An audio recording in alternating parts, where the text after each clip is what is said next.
Kinski in goal. At the back, Pedro Porro coming back in, Danso and Gray with Jed Spence at left back, then Bentancur, Bergvall, Kulusevski, Mikey Moore, Son and Tell. Rachel Corsie, Aston Villa and Scotland captain. There has to be goals in this one.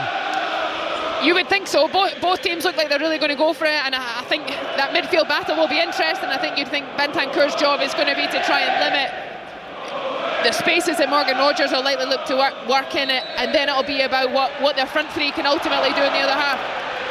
So Tottenham kick off this Emirates FA Cup fourth round tie on what has been an astonishing afternoon, both in England and in Scotland, with Liverpool and Rangers both knocked out. What a double that is. And now our attention is focused here on the great Villa Park Stadium, with the Tottenham fans singing their songs.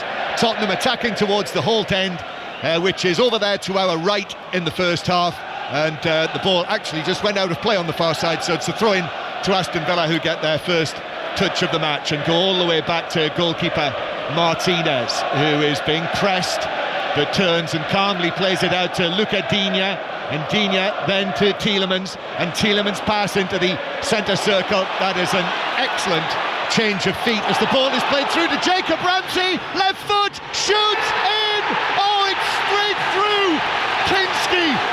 The goalkeeper dived, got a hand to it, but it just glanced off his gloves, over him, into the net. A goalkeeping error, a goal in the second minute of the match. Jacob Ramsey with it, and Villa in front already. Ange Postecoglou has not changed his stance in the slightest. Still, stock still, hands in pockets, and now actually just gestures to Son out there. It's a sort of calm gesture to take it in their stride. What a start. 1-0 Aston Villa. Great start for Villa, but what a horrible moment for Kinski in goals. As you know, Jacob Ramsey, he drills it low and hard, and it's probably a foot off the ground, and it's straight at the goalkeeper. He gets his hands all wrong, and it just comes off the inside of his right hand and sort of deflects into the middle of the goal. It's a horrible one to watch back, but the goal comes cute. Great feat from Morgan Rogers to play in Ramsey in the first instance, and he does what he's going to do, hit the target. What an odd mistake by the goalkeeper. Here's Digne. Villa are looking for a second already, crossing into the legs of Porro and behind. Really strange mistake, in that the shot was hit powerfully by Ramsey from probably, 13-14 yards left side of the penalty area, and it was straight at him, but he was diving down. He had his gloves, his hands in front of his body, and it struck his gloves but glanced off them over him and into the net. Yeah, John, it's a straightforward save, really. He's made a horrible mess of it. Yeah, corner then, taken short. McGinn with a cross, left-footed, dangerous, headed away by Bergvall for Tottenham. What an early blow that is, after the huge disappointment on Thursday night for Tottenham, and the demand from everyone connected with the club, not least Ange Postecoglou himself, that this would be better. To go 1-0 down, it might be, we think it was around 58 seconds on the clock when the ball ended up in the back of the Tottenham net, and there's a foul on Tielemans, and a free kick. Kulusevski with a foul, free kick to Aston Villa. Yeah, and it came virtually from the first time that Villa really had the ball, and within a few passes, as I say, with great feet from Rogers in the middle of the park, just space opened up down the left-hand side for Villa, and just a neat, Jacob Ramsey's done exactly what you'd expect him to do, hit the target with his left foot, but it's a terrible start for Tottenham, but they've got the ascendancy now. They're looking to press Martinez, and there's plenty of time for them to get themselves back in the game. Yeah, this a really horrible moment for the young goalkeeper, 21 years old, the Czech under 21 international, only his 8th appearance for Tottenham. Of course, they've had all sorts of problems with the goalkeepers. Fraser Forster is actually on the bench again today. Vicario's not too far away, but Villa coming again with Jacob Ramsey, the goal scorer. Jacob Ramsey then cuts in field and then gets the ball back through the middle from Morgan Rogers, who was pivotal in the creating of that opening goal. Digne's overhit that ball through for the run of Rogers, and it's all the way behind for a goal kick. The other point to make for Ramsey, the other point to make about Jacob Ramsey, Rachel, I feel, is that Marcus Rashford can obviously play through the middle, but you know, Jacob Ramsey's position is under threat from Marcus Rashford as Tottenham playing the ball out from the back, but that's strong from Danzo, and referee Anthony Taylor has given that as a free kick for Danzo's barge into Marlon, just down in front of us on the left. Yeah, I'm not too sure that was a foul. I think initially great pressure from Marlon. He gets right across and puts pressure on Danzo, and I think that's soft, but it comes because Marlon's willing to do that run and he's willing to get across, and you know, he looks for it. You got to probably credit him from that, but I'm not too sure that was a foul. So if something comes from this, I'm sure Spurs will be even more aggrieved. He stepped in front of Danzo, who might have just sort of shrugged him off, but it's given as a free kick, and it's a good position. It's on the left wing. We've got a keen wind blowing around Aston Villa. It's Villa Park now. It's got a real edge to it. It's ruffling the shirt of McGinn, and he plays it in. Oh, and it's over Konsa. I thought that if he'd got his head to that, he was 6 yards out, middle of the goal, and that could easily have been 2-0, but failed to make contact. He did. What a wicked ball. We've got the perfect position for that. John McGinn's just whipped that in beautifully with the instep of his foot. So it is Aston Villa 1, Tottenham 0. And again, if you've just joined us, an afternoon of shocks in the FA Cup and the Scottish Cup. There'll be much more on this to come later, but Plymouth Argyle, bottom of the Championship, knocking out top of the Premier League Liverpool, who've lost only 4 matches all season, but knocked out of the Cup by Plymouth, and then Rangers knocked out at Ibrox by Queen's Park, and the drama at the end of that. You know, you can, on BBC Sounds, go back and have a listen to everything that happened at the end of that match when Gavin Wallace was watching it for us. Tottenham on the attack, playing from left to right, already 1-0 down here. This crucial match, so we're led to believe, for Ange Postecoglou, out of the League Cup on Thursday night, and with this scoreline going out of the FA Cup on Sunday evening. But there's a long way to go yet, Rachel. There is, and they're starting to just circle the ball around the back and just probably try and control a little bit of the tempo, which I think is a smart thing to do when you concede an early goal. You heard the Villa fans get right behind them. You know, for Spurs, that's something you've got to just try and take the sting out of that. BBC World Service listeners are with us as well. Good afternoon, good evening, good morning to you, wherever you are. 1-0 Aston Villa lead. And if you are a World Service listener, I think they crossed to us just seconds before Aston Villa took the lead. So that was something, if it is night time where you are and you're a Tottenham fan, that was a rude awakening. Here's Danzo at the back, second appearance, on loan from Lens, the Austrian international central defender. Now Archie Gray, who played in at least 3 positions the other evening, is back in what recently has been his more familiar left-sided central defensive position. And then Mikey Moore, and now Kulusevski, as Digne has left off the pitch near the halfway line. So Camara has to go across there with Kulusevski, back to Porro, and then Porro into the centre circle to Archie Gray, who's become such an important part of this Tottenham Hotspur side. This is his 17th consecutive start. Tottenham with Son. Son just faces the play, slips the pass through into the penalty area for Tell. His first start for Tottenham, his cross, Camara goes down, but he made it very clear that he certainly got contact in the back from Kulusevski, but he went sprawling down, arms in the air, and referee Taylor said, blew his whistle, yeah, free kick. Yeah, sometimes smart to do that, because you want to make sure that the referee does see it. And I think for Spurs, you know, that's maybe an area, yeah, you can see the 2 hands in his back, but it's probably an area where they've looked at to think, can they try and ask a few questions of Kamara, because it's not his natural position. So Martinez takes this free kick downfield. Spence is able to head it down, and the ball is played back by Archie Gray to goalkeeper Kinski to let him get another touch of the ball. Horrible start to the match for him, a real howler. You'll be able to see that on the BBC Sport website. The FA Cup clips will be on there, so as well you'll be able to see the moment where we've already heard from him on 5 Live Sport. Ryan Hardy of Plymouth Argyle scored the goal from the spot to win the match. Ultimately that was the match-winning goal against Liverpool in the FA Cup. And actually our BBC Sport colleague Nizar Kansella, who is here. He'll be writing on this match on the BBC Sport website. He said the "we want Levy out" chants didn't take long after Tottenham went behind, and that's just it, isn't it? The ire, the anger, certainly from the supporters, does seem to be directed more at Daniel Levy than it ever is at Ange Postecoglou.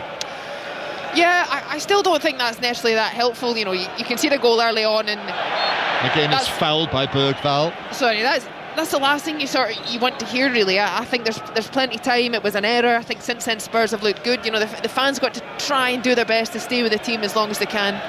Well, this Tottenham side, they didn't have an attempt on target. Son hit the crossbar, but of course that doesn't count as an attempt on target on Thursday night. Surely this Tottenham side will test Aston Villa, this positive team that's been picked, but not like that. Bergvall passing it out of play behind Mikey Moore, who's started on the right hand side with Son over on the left, so it's a throw-in to Aston Villa. 10 minutes played, 5 Live and the World Service from the BBC. You can listen to 5 Live or indeed the World Service on BBC Sounds if you're on the move via the app, and Aston Villa are on the move. Ball goes back to McGinn, the Aston Villa captain. McGinn carries it on through the middle and then plays it around Kulusevski. Tielemans with the pass. This is good from Villa. Ramsey, the goal scorer, into the challenge. Rodgers back to McGinn. McGinn now just puts his foot on the ball, plays it out to the right hand side. This is Andres Garcia, the new Spanish right back who's just turned 22. It's his 22nd birthday on Friday. Here he is in the FA Cup, and it is Villa with Bailey. Bailey back centrally to Tielemans. Tielemans around Kulusevski, who might well have fouled him. No, Anthony Taylor says no free kick. McGinn in there battling for it, comes back to Konza. Konza up against Son. Villa do well there to keep possession. Actually thought they had a case for a foul. Yeah, me too. I think it was a foul by Kulusevski, but John McGinn on hand to pick up that second ball. Yep, so through the middle they come again. Villa, they're in their stride here. Villa, who've already beaten Premier League opposition in the FA Cup this season. The win against Graham Potter's West Ham, as it newly was at the time, when they went 1-0 down in that match and came back. It's quite a night, that, actually. That was another very good all-Premier League FA Cup tie in the third round. And here, Villa already in front through the Jacob Ramsey goal that went straight through Antonin Kinski. The worst moment yet of his Tottenham Hotspur career. Tielemans.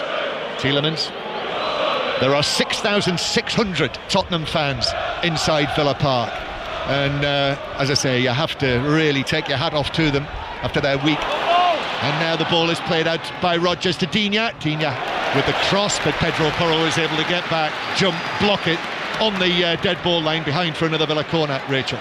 Yeah, Porro did well in the end to actually recover, and down this left-hand side for Villa, starting to cause a few problems. Jacob Ramsey's just coming inside, asking a few questions of Bentancur. Is it him that covers? Does Porro tuck inside? It's Landini come round the outside, and good little combination play centrally gets him in behind, but Porro blocks the cross. So it's another atmospheric day in Birmingham in the FA Cup after St Andrews last night. Tielemans plays this in! Oh, and Bergvall had to be there to head it away. Goalkeeper Kinski stayed on his line there, but Bergvall cleared it. And Villa come again, though, with Garcia. Gets the ball down, he's on his left foot, but shoots wildly. I think he was perhaps thinking of the headlines there on his home debut. The right back on his left foot, and it was a wild shot to match the weather. Yeah, not probably his best. Oh, Kinski, very nearly miscontrolled the ball, almost on the goal line. I thought it was going to slip through his legs behind him into the goal. And it comes again for Marlon now in the box. Shoots from the angle over the top of the crossbar. Dear oh dear. Really shaky from Kinski there, and these are the sorts of nights, it's wet, it's blustery, just takes his eye off the ball and it sort of slips under his foot. Then he sort of forces the ball out, and it's just one mistake into the next, which allows Villa to get the chance. Yeah, so they take the short goal kick, and Archie Gray is ever so careful to pass it to Kinski, who finds Son, whose pass downfield catches Mikey Moore in an offside position. Ange Postecoglou there, though, applauds Kinski. He makes that very clear. The goalkeeper finding Son with that pass. That's obviously what he's looking for. Yeah, and, you know, I think they obviously have their patterns of play. They want to play out from the back, but I think sometimes just those clip balls are the best option. Someone like Son's able to take those in and try and create opportunities from those types of spaces. Tottenham trying to press Villa on the edge of their penalty area, but Tielemans picks out an excellent pass to Rodgers. Rodgers, who had Bentancur with him, finds Bailey. Bailey running free down the right, onto his left foot, shoots across goal, and Kinski diving. Not quite full length, but was able to parry it away wide. Got it away into the full-back position, still in play, Marlon. And then back to Ramsey and Digne. And then Tielemans, who started that move. Excellent pass from Tielemans on the edge of the area, Rachel. Yeah, great ball. And Spurs look a little exposed when they press on the front, gaps opening up, and Villa are so good at just finding those sort of reverse balls to break lines. Yeah, I must say I agree with you with Bissouma and Sarr on the bench, and Villa are finding a way through regularly. Ramsey then with a little pass into the penalty area. Marlon, though, it's cleared away by Tottenham. And Villa, their body language, the way that they're playing, you know, they've got the look of a team, Villa at the moment, who fancy their chances of finding a way through this Tottenham team. I think when you look at the two midfields, you know, the Villa sort of, well, you've Tielemans and McGinn, but then obviously Rodgers in front of them. Those three have played a lot of minutes together. They have a good understanding of the task that's asked them by Emery, the positions that they've to take up, and how they can combine together to break down these teams. I think for Spurs that's probably a bigger question. Obviously excited to see Mikey Moore tonight, but Kulusevski's played a lot down this right hand side. I think that's where he's been very effective for them, and he's got to try and adapt to being that central role now, and Bergvall as well, who's been in and out. Again, I think he's performed well when he's been asked to play, but it's just not got the same consistency as I think what the Villa midfield has. That's Rachel Corsie with us on 5 Live in the World Service.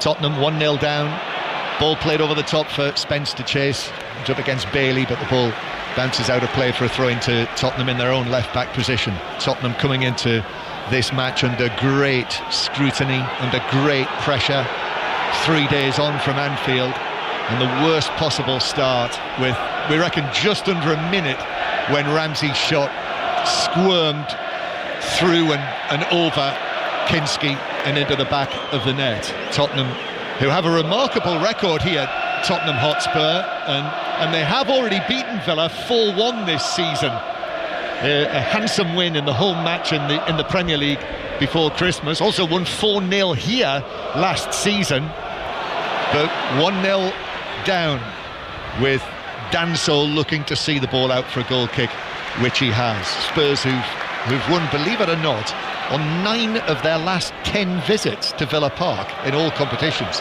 Now that is some away record. Yes. However, it means nothing today. As Kinski passes the ball out to Bentancur, who dinks it to Danso, and Danso does well under pressure. What was that pass from Bentancur to Danso? Yeah, made it very difficult. Just, I think accidentally, he tries to just, sweep it out to the centre back, but gets it all wrong, comes in the air, and in the end he does well to hook it well away from danger. It's been rounded down, Rachel. 57 seconds now is the time being given for the opening goal on the day Liverpool and Rangers have been knocked out of the cups.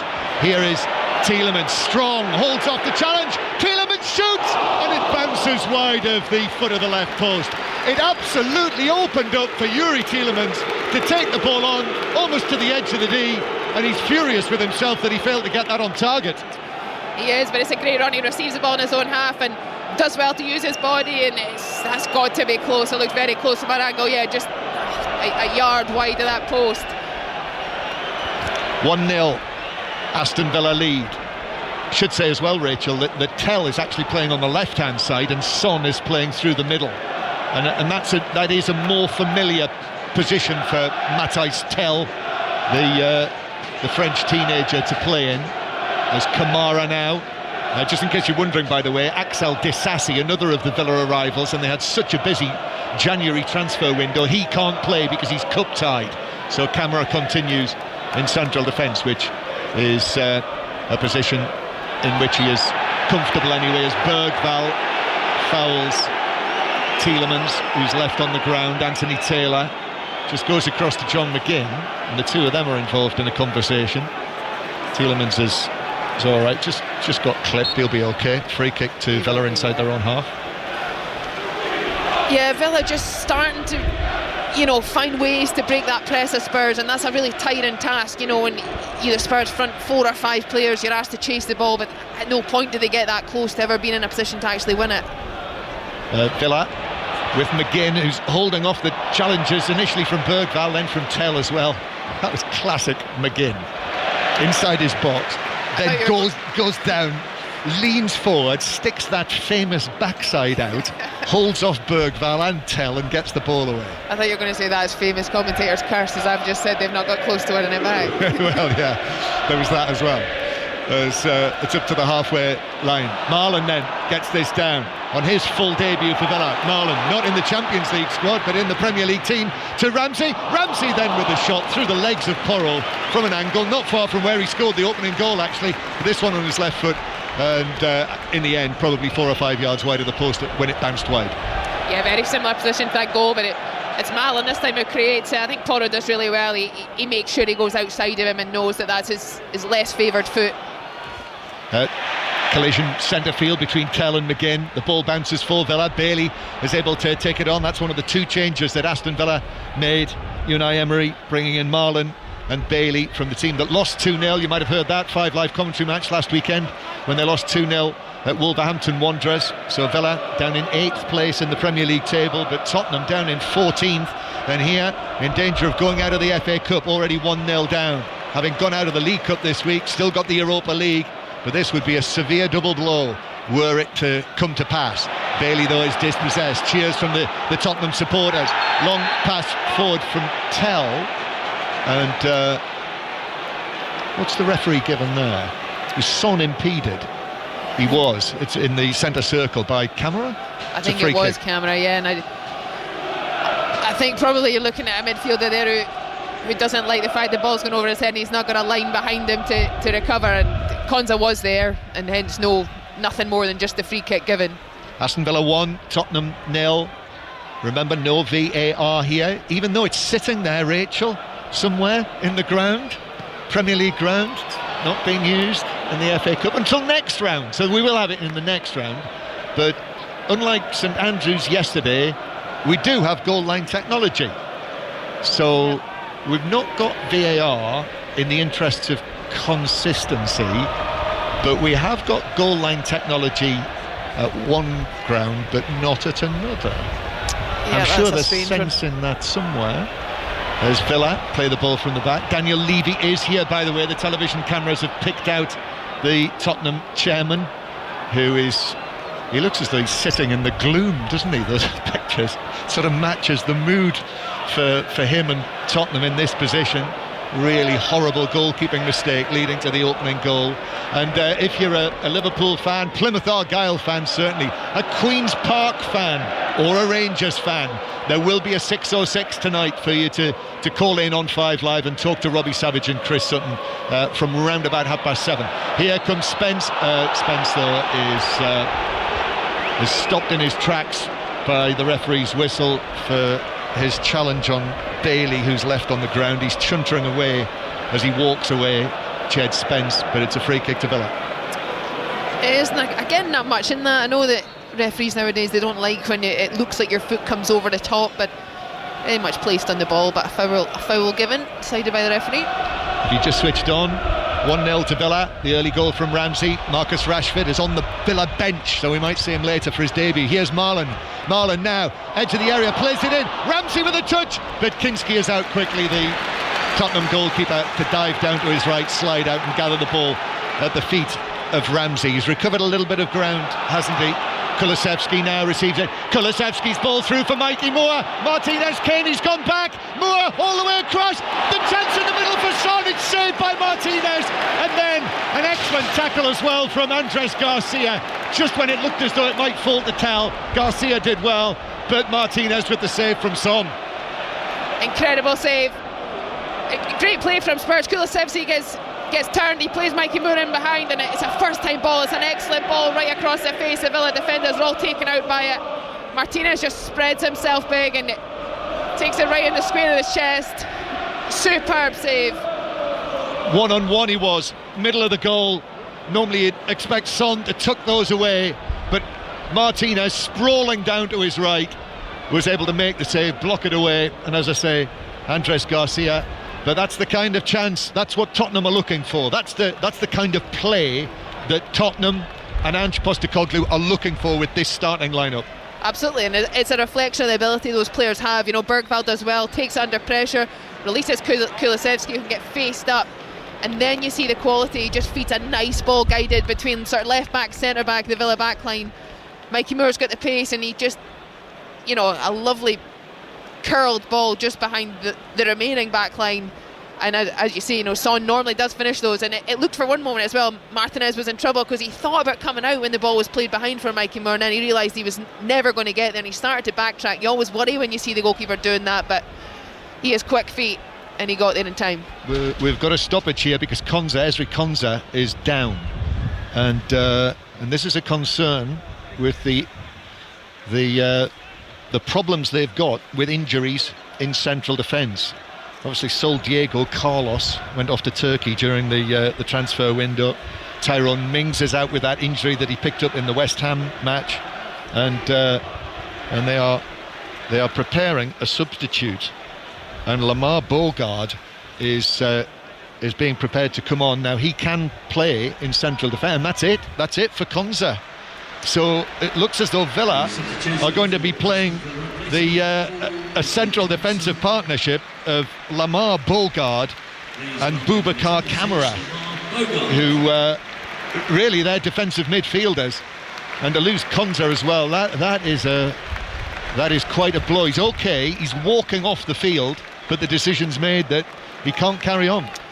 Yeah, it's a strange one just when it's not a strange one, it looks like it's probably a muscular injury, because as he's recovering there, trying to keep up with Son, you just see him do one of those little skips in his step, as if to say he's felt something uncomfortable. And I wondered when Villa, you know, they were on the second ball after that save from Martinez, they just passed it straight out for a throw-in in the middle of their own half, and I wondered if somebody must have said something on the pitch to say just put it out, because they knew there was a problem immediately. Throw-in is given back to Villa. Actually, Martinez wanted him to throw it to him.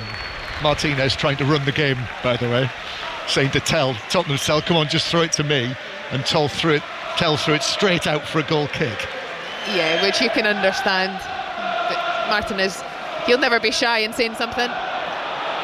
Tottenham have won it back. Kulusevski looking to cross it, blocked by Kamara, and then swept out of play by Digne.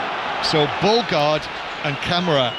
This has to be an untried central defensive partnership. Kamara and Bogard, the 21-year-old Bogard, nephew of Winston Bogard, who I'm sure many listeners will remember, not least for his time not playing at Chelsea.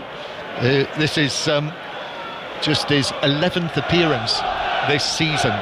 Started the last couple of matches in midfield, but now coming on in central defence. Throw-in taken by Tottenham, but Villa clear it away to the halfway line. Bogard, who was on loan at Bristol Rovers the last couple of seasons, played quite a lot of football actually there, as Tielemans jumped into the challenge, but Danzo comes out there, and Danzo plays the ball through, but too much on that, and Emiliano Martinez, framed by the Holt end behind him, the two tiers, all of those faces, is able to deal with that quite comfortably. It is a cold afternoon.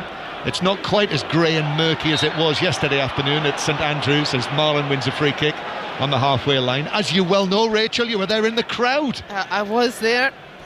What a match that was. Yeah, a rare treat, I have to say, being in the away end for a Newcastle game. How were the lads and lasses? Very friendly, I must say, you know, from the north. Pleased to hear that. As the ball was played back by Villa to the edge of the area. A lot of talk, I would imagine, about where they're going to get their tickets for the cup final, was there? There was a lot of talk about that, yes. Bergvall into the challenge on the halfway line. Bailey gets it back.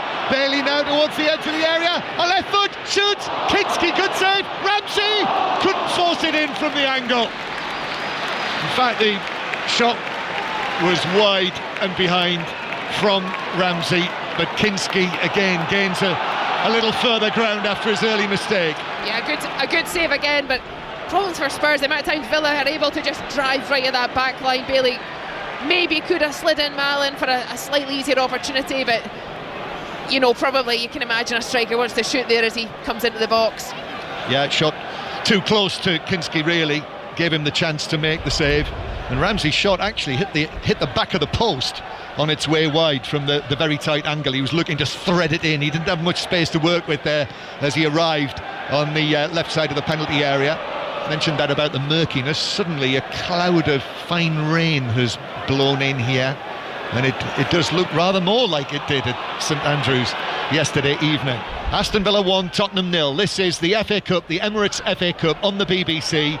The last game of the day, the old Premier League tie of the day.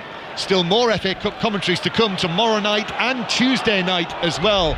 You'll hear them on 5 Live and Sports Extra as Porro sends a pass to Tell, who slips. He actually misjudged it. It bounced in front of him. However, he's done very well to be able to get the ball back, helped out by Spence as well. And then Bentancur to Pedro Porro. Mikey Moore on the right hand side, the number 47, just like Phil Foden. Kulusevski tries to curl it into the box. Danzo in on the challenge on Marlon, who very nearly got away, and then Marlon couldn't keep the ball in play. Throwing to Tottenham, half an hour played, 1-0 to Villa. But I think Tottenham now have recovered a bit of poise in this match after that shock of the early goal that they conceded. Bergvall now turns and shoots from probably best part of 30 yards, and as he did so, as he turned onto his right foot, McGinn arrived in on him and the shot was well wide and high. Yeah, but a much better spell from Tottenham, and you know, I think maybe just the momentum shift of that chance that Son had, and then Villa being forced to make the change. You know, Spurs will know that this is not a normal centre-back pairing, and that'll be certainly something they'll want to ask questions of as quickly as they possibly can. So 1-0 to Aston Villa. At half-time, I'm sure we will hear more on Rangers' Scottish Cup exit to Queen's Park. Dramatic finish when the penalty was saved. The late Tavernier penalty was saved by Callum Ferry, who's one of the stars of the day, the Queen's Park goalkeeper. Rodgers bringing it forward and shooting from distance. Kinski goes down, makes the save. He actually parried it back out into the penalty area, and he's lucky boy there that it didn't fall for Marlon cleanly, and he had Danzo with him, and he snatched at the shot and hit it wide. He was fortunate, but I think the initial save was trickier than it possibly looked. Morgan Rodgers this time, it just bounces before him, as we see on the replay. He does palm it away, and you know, I think that the second finish from Malin was always going to be tricky under pressure from Danzo. Yeah, the crowd, the Villa crowd, are on to Kinski. You could hear them goading him. The woes when he was in possession, as he was able to chip it away and Tottenham get it downfield. Villa, though, back with the ball on the edge of their own penalty area. Camara, with all of that hair of his, playing it back to Martinez. From the ground from him to Andres Garcia, who, as I say, one of the recent signings, but he was playing in the second division in Spain, the Segunda division, as I'm sure Steve Crossman back in the 5 Live studio would prefer I refer to it as, for Levante.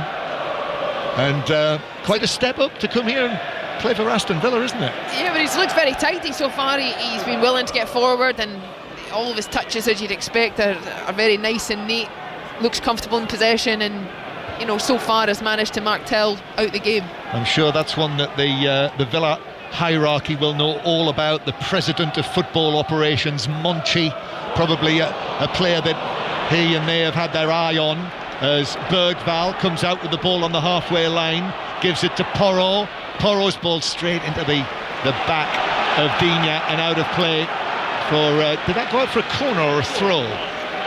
It's down there next to the corner flag. Yeah. Looks like a corner, doesn't it? Yeah, it is a corner. It's Tottenham's first corner of the match. I must, mentioning Monchi, Rachel, I must ask you if you have many dealings and see him around the place, but let's see what happens to this Tottenham corner. First of all, Porro is going to take this. Left arm raised. Holt end behind that goal.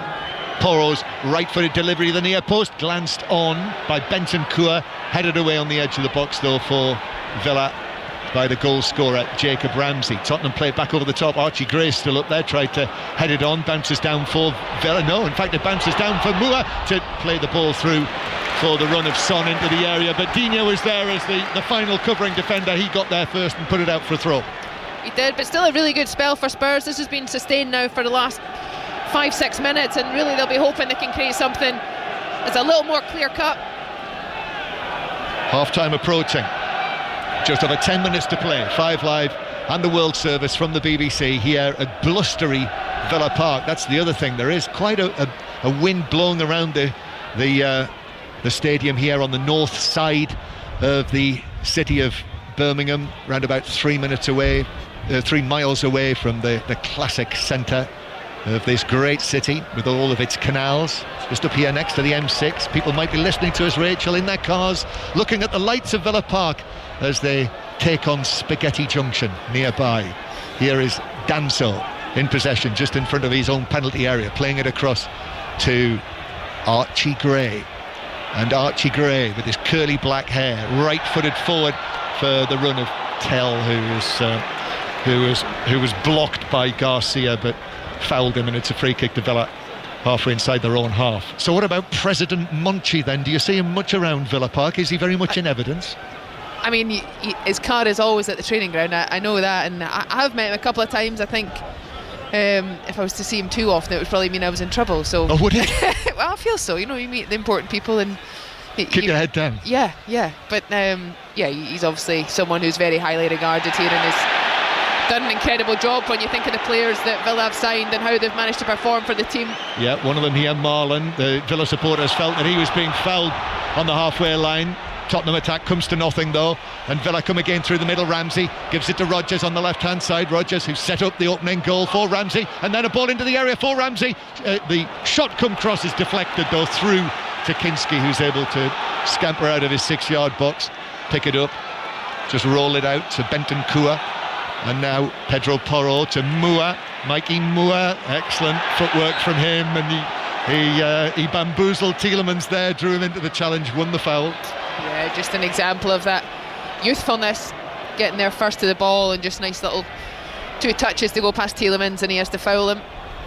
Yeah, the 17-year-old Mikey Moore, who scored his first goal for the club, his first senior competitive goal for the club recently in the match against Elfsborg. Brilliant celebration as well when he scored that goal. He'd had to wait a little while for it. Eventually came in his 13th competitive appearance, but I fancy there'll be many, many more from this 17-year-old who's had his illness issues actually this season, which is why he's not been more heavily involved.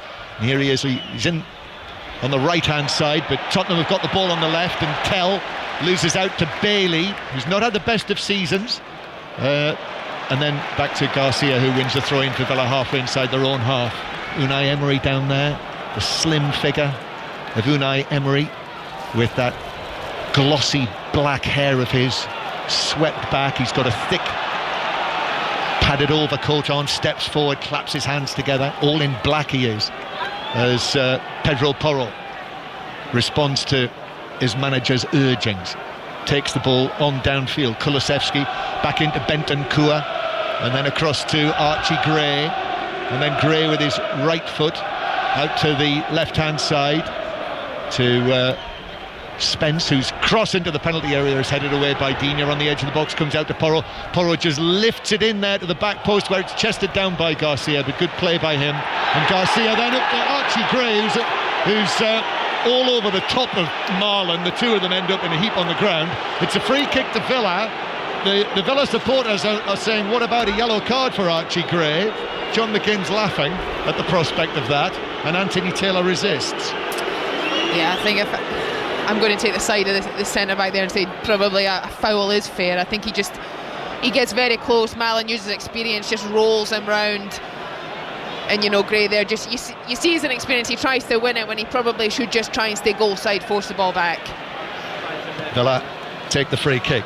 Villa leading by 1-0 in this FA Cup 4th round tie on the day that Wolves and Plymouth have reached the 5th round. The draw, by the way, is tomorrow night.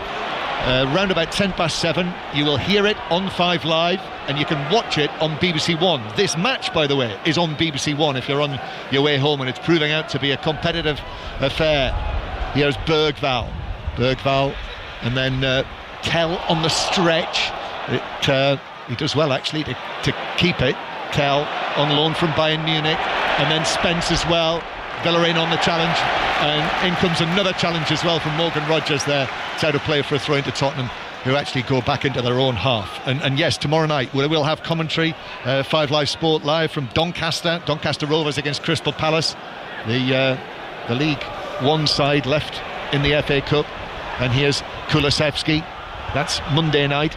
Porro playing the ball through. Bogard collides with Martinez, who came out first. It was Son who was chasing it for Tottenham, and Martinez went bravely out, actually collided with his central defender, the substitute Bogard, and fortunately they've both come out of that unscathed, it would appear. Tottenham attack again down the left, but the pass is overhit from Bergvall all the way through for a goal kick. Rachel Corsie.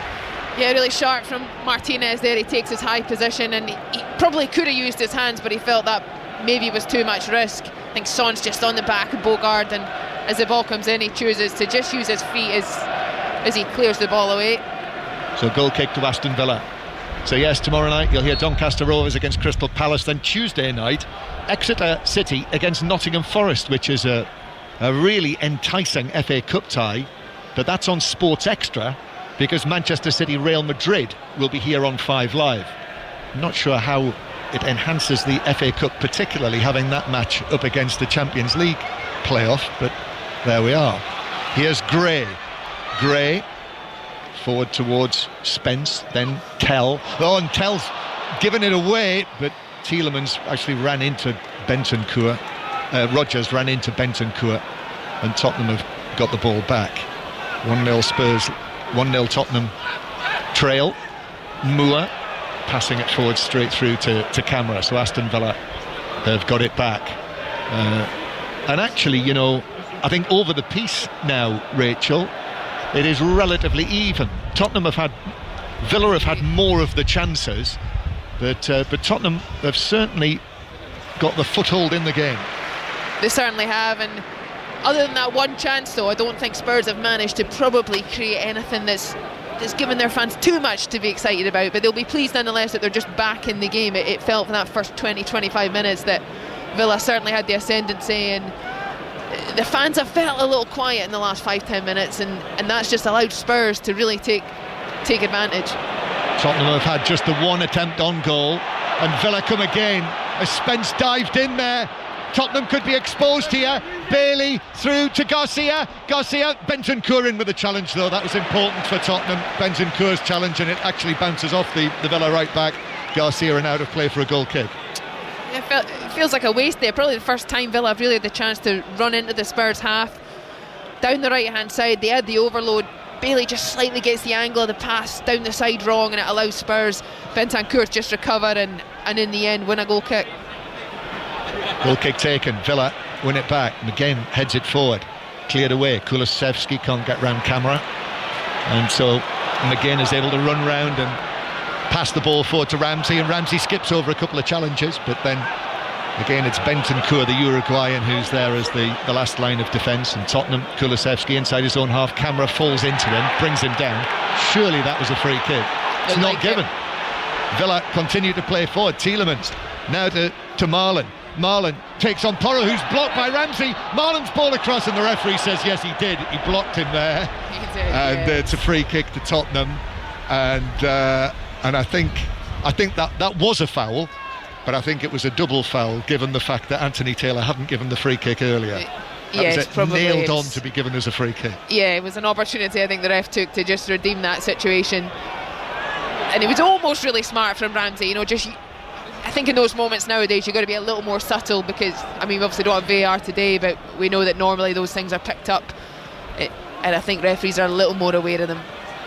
So coming up at half-time on 5 Live, and doubtless the World Service as well, we'll have more on the famous earlier victories for Plymouth Argyle against Liverpool and for Queen's Park against Rangers.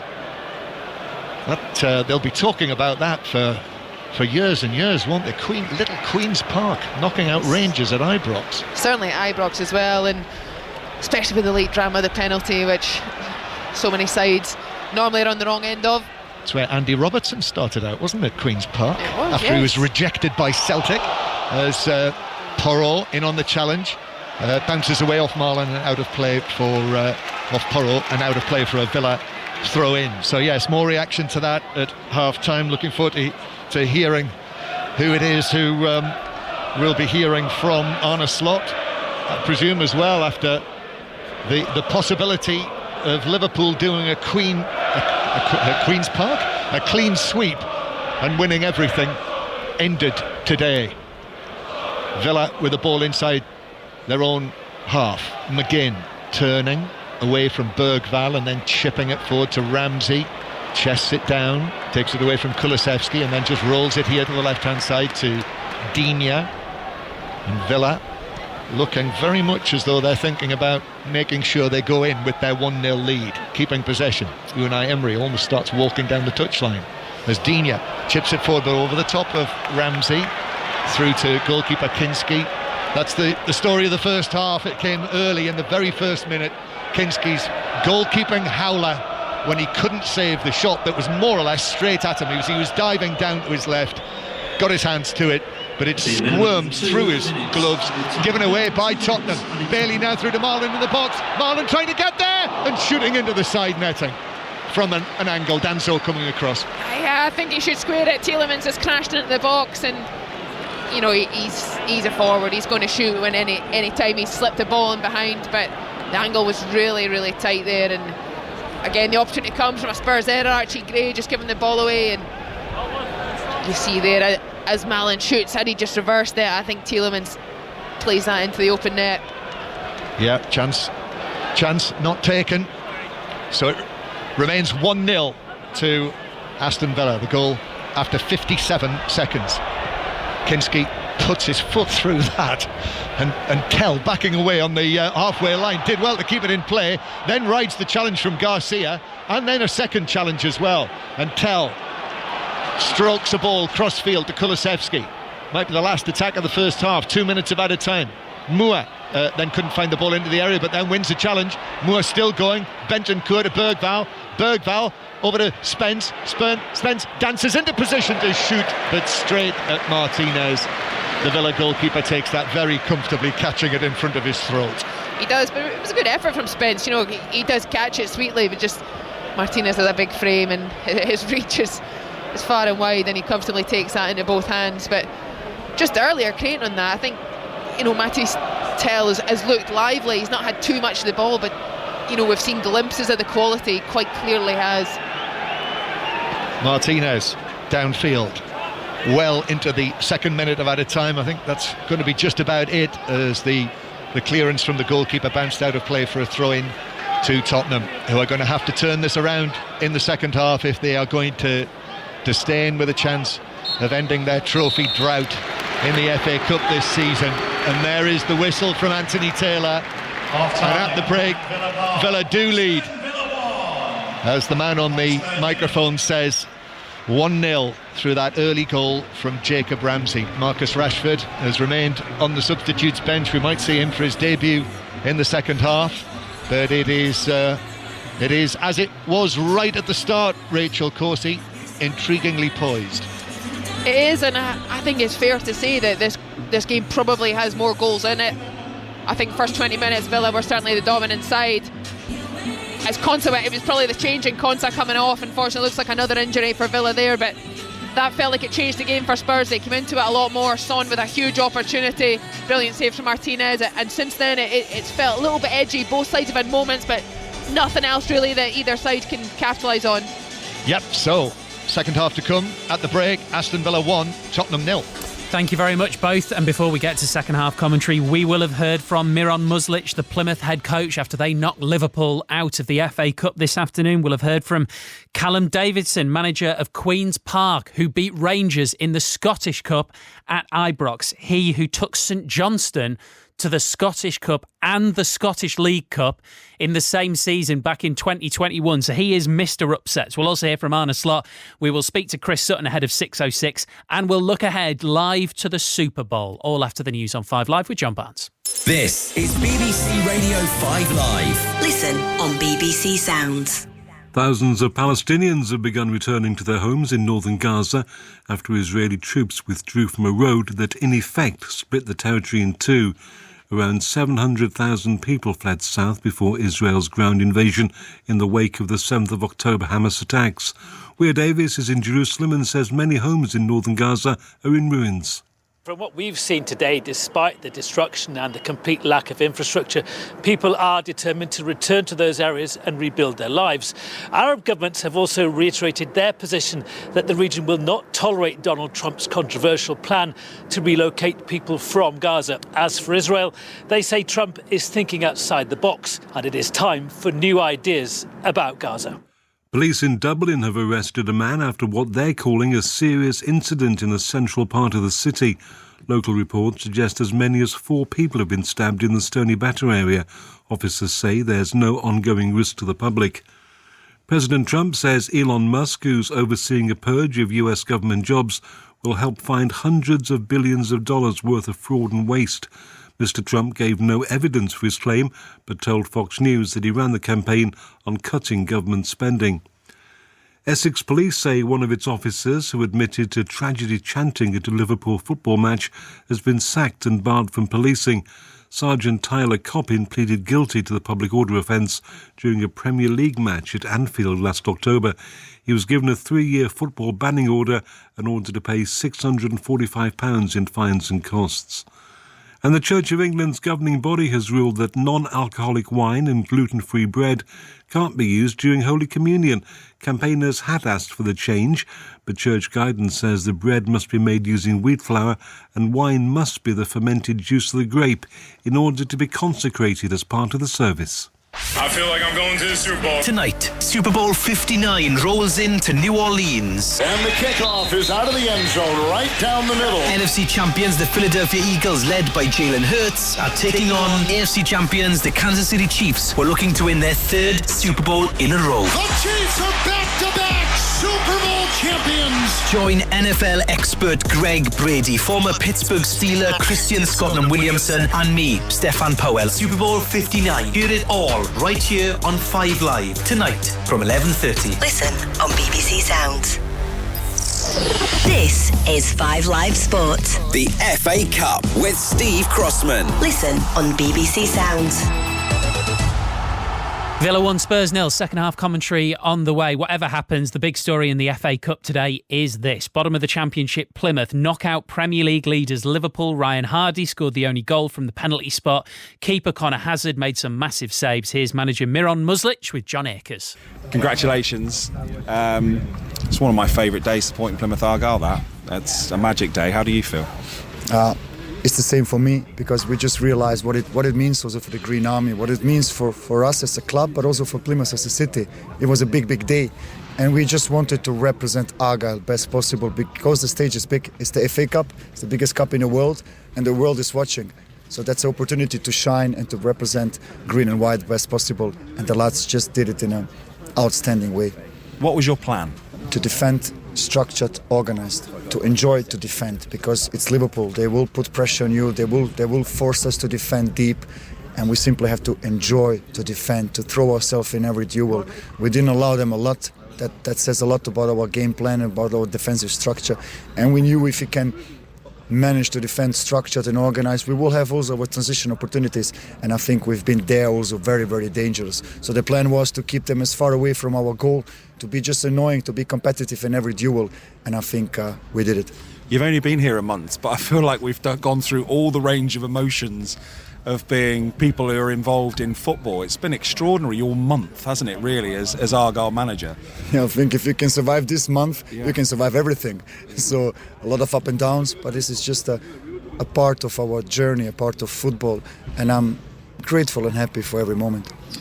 Where does this rank for you in football as a day? No doubt it's the biggest moment also in my coaching career, and hopefully I will find the time also to enjoy it. And this cup competition, you'd have watched it as a boy, you're still in it. That's the beauty of this game, that's the magic of the FA Cup. We are looking forward for the next opponent. Hopefully we're gonna have them here in Home Park. We're not afraid. Take on anyone now, can't you? We are ready. Miron Muslic with John Akers. Let's get the Liverpool side of things. Here's Arne Slot.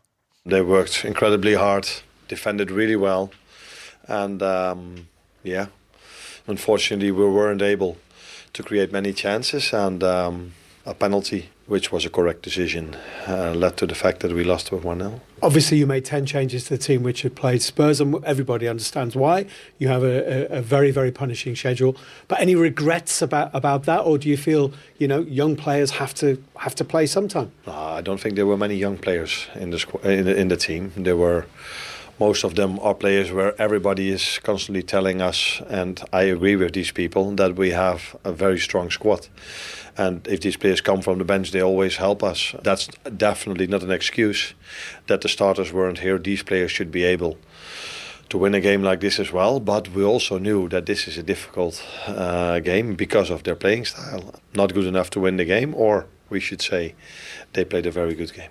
That's Arne Slot with Match of the Day, Steve Wilson. Right up there this afternoon with Plymouth are Queen's Park, who knocked out Rangers at Ibrox in the Scottish Cup with a dramatic 1-0 victory, which included a 95th minute penalty save from Callum Ferry. Here's the Queen's Park manager, Callum Davidson.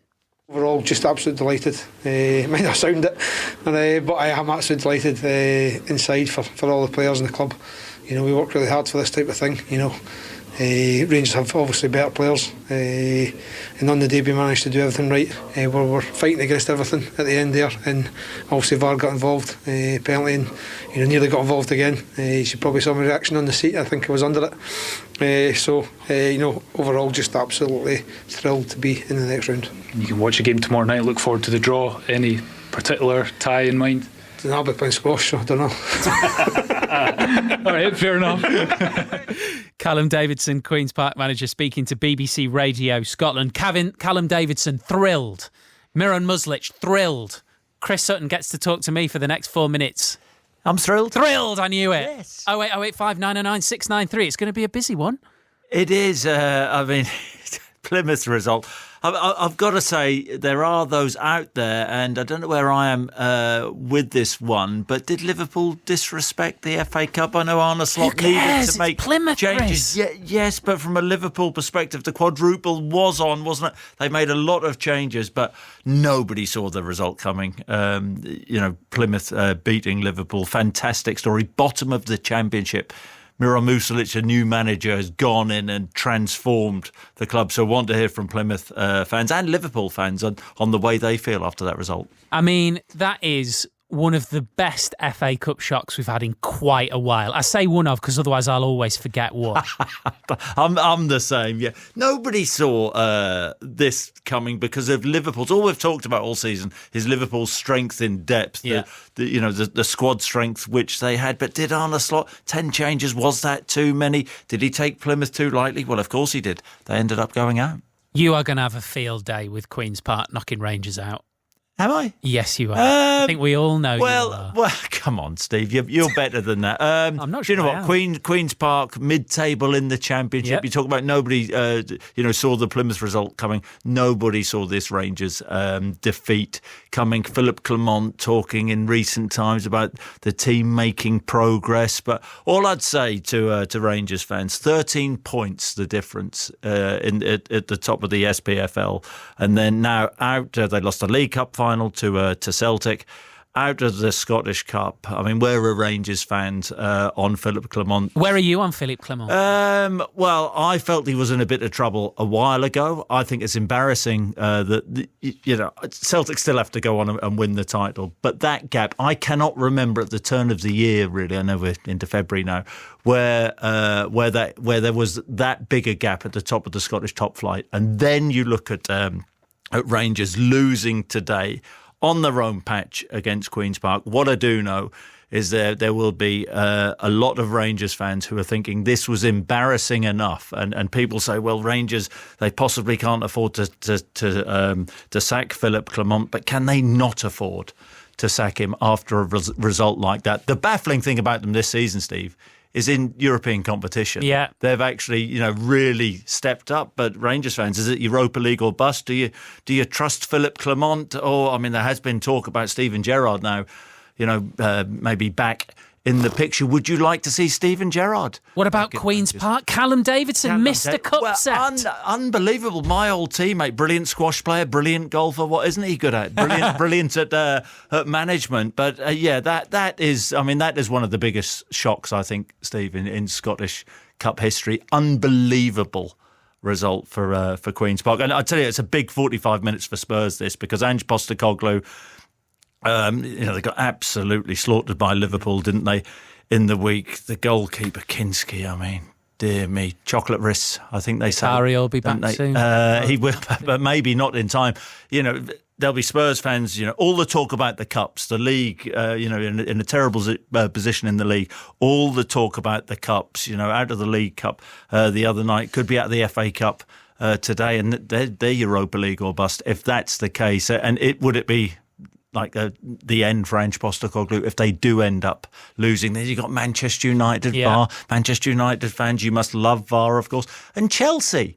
I still can't really work out, Steve, at the start of the season, what would Chelsea's ambition have been under Enzo Maresca? Where would Chelsea fans have expected them to finish in the league and possibly have a run in the cup? I know they're doing pretty well in the UEFA Conference League, but I mean they should win that. But that was a disappointment, them going out of the cup to Brighton. 08085 909 693. 4 minutes have flown by. Cheers, Chris. Cheers, Steve. Chris and Robbie with 606 once we're done at Villa Park. There's also live commentary later of Super Bowl 59, Philadelphia Eagles, Kansas City Chiefs at the Superdome in New Orleans. Coverage starts from 11 o'clock with Stefan Powell. Evening, Stefan. Good evening. Very exciting, Steve, isn't it? It's like Christmas for us NFL fans today. We can use American words like three-peat. we can indeed. So if the Kansas City Chiefs win tonight, they'll be the first team in the history of the Super Bowl era, which dates back to the 60s, to win 3 Super Bowls in a row. It's so difficult for that to happen in the NFL because the system is very different compared to our type of football, because they farm out the best young players to the worst teams. For a team to dominate like they've been doing the last few years is very rare.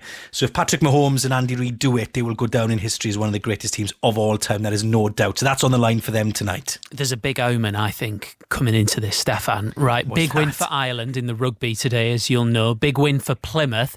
A great day to be in green, like Philadelphia Eagles. Absolutely, and they play in green tonight, which is interesting. But the stats from the NFL side will tell you that the teams who play in white win more often than the teams who play in a colour. If you're going to go down that sort of superstitious route, but they do play in green tonight. They've got an amazing player, a guy called Saquon Barkley, nearly broken all sorts of records this season.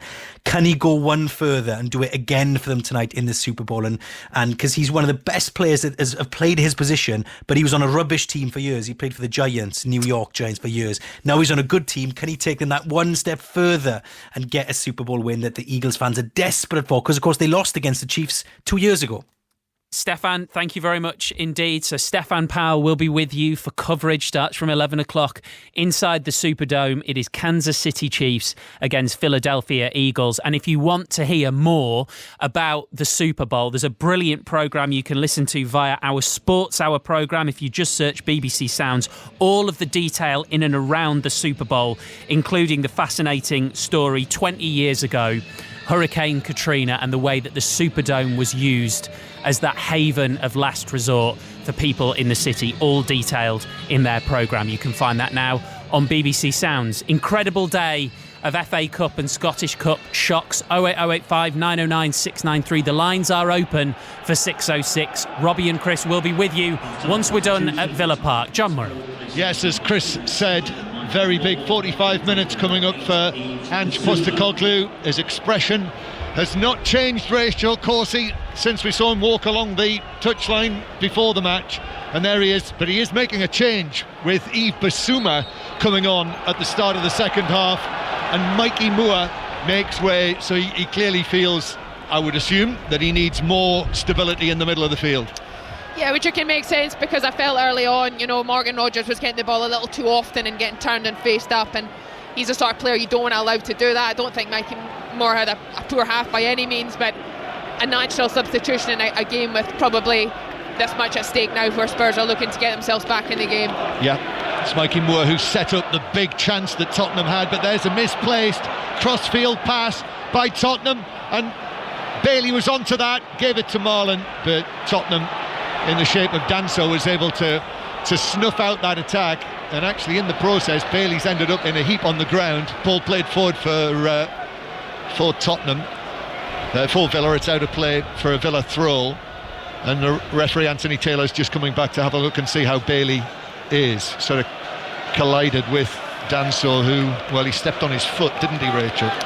He did. It's one that's probably a sore one, but it was very good defending from Danso. He takes the ball from Malin initially, and as there's a coming together with Bailey, he just accidentally sort of catches him with his studs. As I say, a nasty one that can hurt, but I think Bailey will be okay. Should be able to run that off, you would imagine. Yes, which is what he's going to do. Doesn't need to bring on the physios, so he's back up, just flexing that foot. That would be a sore one. Aston Villa, this is their team then. The one change in the first half with Bogard having to come on for the injured Konza. So another injury in central defence for Aston Villa, which means they have Martinez in goal as they take this throw, Villa, and then lose possession, but then Tell can't take it on, and that was a wild challenge by Bergvall, and Rodgers is not happy at all with that challenge from the Swedish teenager, and Anthony Taylor's just stood apart from that. Morgan Rodgers has been shepherded away. He's very, very unhappy about it. You've just seen it again, Rachel. Yeah, he's not happy at all, and it is late from Bergvall, but it is more of the bodies come together. He's not actually caught him, and probably he's thinking to himself, it's an opportunity area of the pitch, halfway into the Villa half, can he just probably go shoulder to shoulder. I don't think there's any malice in it. It's just naturally players want to let each other know that they're there. Yeah, quite a lengthy chat as well between Anthony Taylor and Rodgers as opposed to Bergvall. There's no yellow card. The two players walk past one another. There's what I would call a reluctant low five between Rodgers and Bergvall, and it looks as though they're going to settle for that for the time being. 1-0, Aston Villa 1, Tottenham 0. This is 5 Live. The World Service, I'm sure, will be back with us now as well, here at Villa Park on this cold, blustery afternoon with light rain swirling around the place, and Tottenham having to fight for their lives now in the FA Cup. 1-0 down. That early goal scored by Jacob Ramsey after 57 seconds when his shot squirmed through the Tottenham goalkeeper Antonin Kinski. Villa have Martinez in goal, Garcia, substitute Bogard and Camara is their central defence now, Digne at left back, then Tielemans and McGinn, Bailey, Rodgers, Ramsey and Marlon. Marcus Rashford on the substitutes bench, and as is Marco Asensio incidentally, and Tottenham with Kinski in goal, Porro, Danso, Gray and Spence, and then in midfield now Bentancur with Bergvall and Bissouma, Kulusevski and Son and Matthijs Tell playing on the left hand side, Son through the middle, and now Kulusevski over on the right sided position, having been in the middle in the first half. And right down in front of us here is Matthijs Tell, Tottenham's new number 11, on loan but very much with a view to a permanent move for best part of 50 million if things work out in the summer. There's just not space for him at Bayern Munich under Vincent Kompany with all of the attacking players that they have. Harry Kane scored another couple of goals yesterday, I noticed. That's 28 now for the season, as Kulusevski plays a super ball infield to Son in the area, but excellent challenge from Bogard coming across this auxiliary central defender, threw himself into the path of Son's shot, which deflected it wide and over. Hugely important deflection there to just block the shot from Son, but you see there that the understanding between Kulusevski and Son, it's just a first time round the corner, beautifully weighted ball from Kulusevski, 9 assists already this season, all competitions. Corner for Tottenham, Kulusevski into the near post, flicked the Villa head, Digne, but then a bit bigger head, as it were, from John McGinn to head it clear of the penalty area.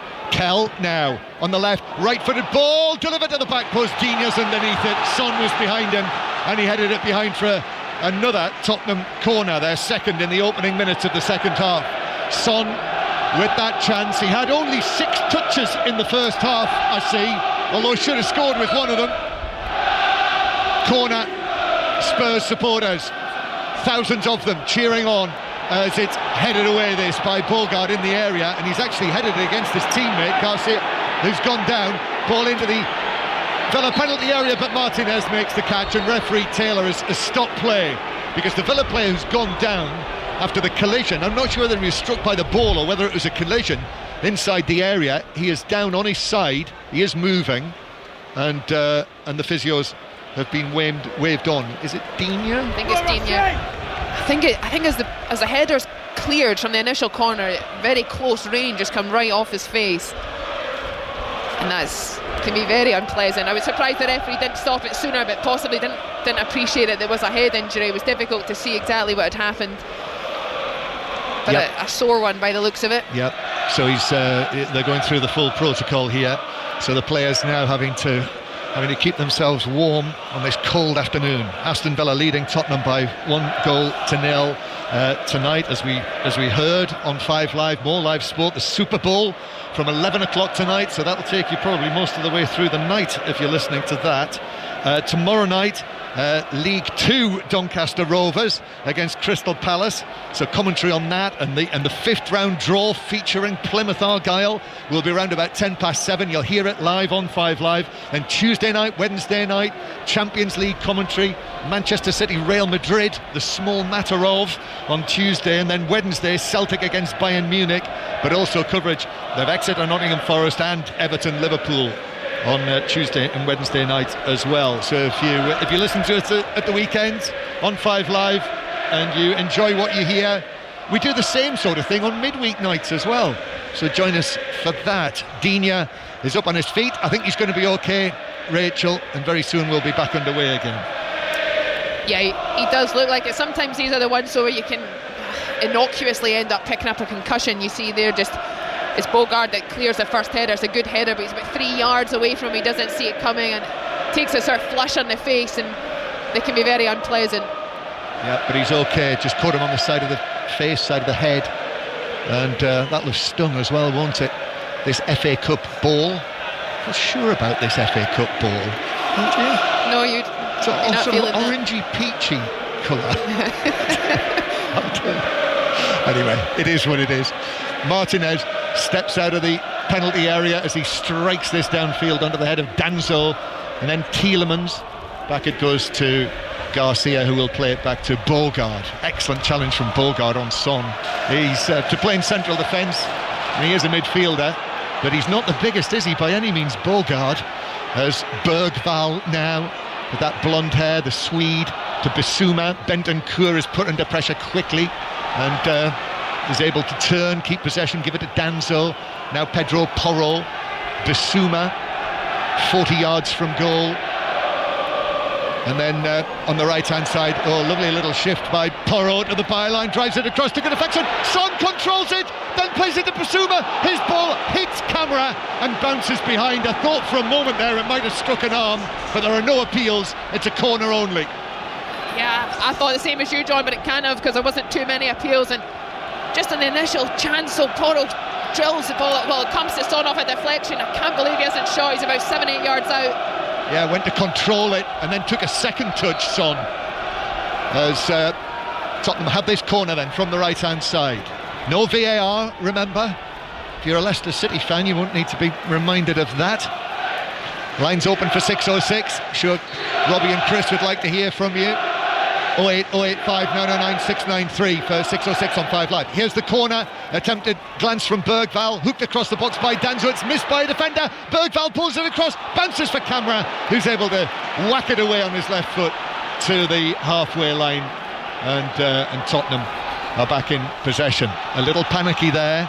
Tottenham putting some pressure on here. Ball fired forward under the chest of Danzo, but it's bounced off his chest. He's caught downfield. Villa are attacking. Counter-attack. McGinn to Bailey. Spence. Excellent challenge from Spence. The standing left back just took it cleanly away from Bailey, but then took his eye off the ball. McGinn was able to get a foot in, and the Tottenham counter-attack to the counter-attack came to nothing. It did. Amazing defending from Spence there, though. I think Bailey would have the legs to, really turn the jets on and go past most players, and Spence there just easily matches him and then takes the ball. This is brave from Tottenham because they're exposing themselves And actually Villa coming forward now. Garcia's ball all the way across. Excellent defending. Danso was able to track the run of Rodgers. And now Tottenham do break with Bissouma in the centre circle. Now it's Villa who have players downfield as Tottenham come forward. Here's Kulusevski on the right-hand side. Kulusevski infield, left foot shot. Martinez is able to go down and catch the ball. It didn't have any venom in it, did it? It was a comfortable catch for the goalkeeper. It was comfortable, but end-to-end stuff. Chance for Villa very quickly becomes a chance for Spurs, and you can see Martinez now. He's just taken the pace out of the game a little bit. He understands how challenging that'll be for the midfielders to, go from attack to defence and vice versa. Another chill wind blows into our faces here at the front of the top tier of the Trinity Road stand at Villa Park as the home side win a free kick after Bentancur piles into the back of the man who scored the only goal so far, Jacob Ramsey. It will be Villa's name in the 5th round draw with this scoreline, but Tottenham are giving it a go. That's what Ange Postecoglou and all of these Tottenham fans, 6,600 of them, are demanding. And it's a very, very enjoyable cup tie on a cold February afternoon. Villa lose possession. Garcia passed it straight into Spence, but it bounces for Villa on the edge of the box in the claret and blue shirts. Oh, McGinn's given it away. Comes off Kulusevski's head, but Camara was able to step across for Villa and volley it away downfield. Yeah, Villa just under a little bit of pressure at the moment. They can't quite seem to get their foot on the ball. Sort of a couple of counter-attacks and transitions, but other than that, Spurs are very much dominating these early stages of the second half. That is the voice of Rachel Corsie with us here on 5 Live and the World Service from the BBC, the Aston Villa and Scotland captain. And we're watching Tottenham with Matthijs Tel on his full debut, but easily dispossessed by Bailey. And then McGinn, excellent turn away from Bergvall and Tel, and McGinn now slips the ball through. Ramsey with a chance and Kinski out to make the save. 1-on-1 there. Wonderful pass from McGinn. Great play from McGinn, and the pass into Ramsey, and Kinski again partly redeems himself from his early error. Really good save from Kinski, huge opportunity. You would expect Ramsey to, he hits the target. Good save from the goalkeeper, makes himself big, but he was clean through there. The ball was bouncing kindly, could he just left it over the goalkeeper, went for power. Good save. Yeah, but we see there again, as I was saying, Rachel, this is classic Tottenham. To dare is to do, as the motto goes. They are having to dice with danger in an attempt to get back level in this tie, and they're in danger of conceding a second goal, which would probably finish them off. Absolutely, John, but they have to keep doing that, because ultimately if it stays the way it is, they'll be out either way. So they've got to try and apply that pressure, but there just shows the quality Villa have. There was good pressure on the ball, but McGinn's footwork takes it by 2 players. Long pass from Porro now downfield for Tottenham. That's missed by Camara. Son is onto this. Son, 2-3 touches, and then Camara stabs it out of play for a throw-in to Tottenham down the right. And of course what that all means for us, Rachel, is that all of the ingredients for an excellent cup tie, which is what we've got. Bentancur back onto his left foot, then to Bissouma, middle of the half. Lines open for 606 on 5 Live, 08 085 909 693. If you're a Plymouth fan, Liverpool fan, Rangers fan or Queen's Park fan, get in touch. And of course anything that you saw in the FA Cup yesterday, as Rodgers is being pulled back blatantly by Bentancur. It's still being pulled back. They're trying to get under the skin of Rodgers, but what they've got is a yellow card for Bentancur, and Unai Emery actually comes out and he's trying to get the message to Rodgers to say well done for keeping your cool. Yeah, he does keep his cool, because Bentancur does just about everything other than jump on top of him to haul him back, and just Rodgers, I think, he's going to be one of the best players with the ball at his feet under pressure, being able to dribble himself out of trouble, and once again just causing problems. He's increasingly animated, isn't he, Unai Emery on the touchline. He's animated at the best of times. I always think if you put a white coat on him, he'd look like a mad professor, wouldn't he? The way that he carries on sometimes on the side of the pitch. He is like very Kenneth passionate. Williams in Carry On Screaming. Have you ever seen that? I haven't. Have you not? No, sorry. Oh, well, No. if you're recovered from your injury now, aren't you? So if Got some spare time. If you've got some spare time, look him up. Aston Villa 1, Tottenham 0. Here's Garcia at the back to the edge of the penalty area, and then back to Martinez through Bogard, but he's put it out of play, and Emery kicks up a high right foot. Do himself a mischief like that. Not easy with those boots on either. It's not, but he brought it down very nicely. Former player in the Segunda División, Unai Emery takes the throw back to Gray, and then Gray across to Danzo. 1-0 to Villa. Tottenham going out, but they're not out yet. Danzo, his pass forward doesn't reach Tell, and actually Tell was in an offside position. It is tickling me as well that Tottenham have now got a player called Tell after all of the Terry Venables years, as the ball is played through the middle to Ramsey. Terry Venables, the manager, last time Tottenham won the FA Cup. Ramsey is then bundled over, and that is a yellow card for Bergvall, who does the old footballer, palms apart. How on earth have I got a yellow card for that? Yeah, he feels a little hard done by. Might have been yellow carded in the first half, Rachel. He could have been, yeah. He probably had one more, and that was his last chance. That was it. Yes. So it's a set piece for Villa, and you know what that means. Austin McPhee steps forward towards the edge of his coaching area, the set piece man with that long silvery brown hair. Not great conditions these for hair like that, is it? His hair's been blowing all around the front of his face with this swirling wind. Free kick for Villa, and there's a cheer there because Marcus Rashford has been called forward. There is a real buzz inside Villa Park. It looks as though Rashford is moments away from his debut. Tielemans takes this free kick out to the right-hand side. Bailey with the ball in, swirling, but caught by Kinski underneath it, all in orange, standing out like a beacon there as he underarms the ball out to Kulusevski. And in comes Tielemans on the challenge to put it out of play for a throw-in. So it is Marcus Rashford time, and I think it might be Marco Asensio time as well. It looks like it too. Marcus and Marco, the two of the new signings in this incredibly busy transfer window that Villa have had. They certainly brought in some money for John Duran and Philogene and Diego Carlos. So John Duran scored twice, by the way, for Al Nassr on Friday night, playing up front with none other than Cristiano Ronaldo. Swapped life at Villa Park for playing up front with Ronaldo, and Sadio Mane in the team as well. So off and running John Duran must feel like a world away from here in these conditions. Yeah, certainly warmer, I would think. Do you think so? Slightly. 1-0 to Villa, and Asensio and Marcus Rashford, we now see for the first time as he pulls his new number 9 shirt over his head. Claret and blue for Marcus Rashford. Marlon taking it through.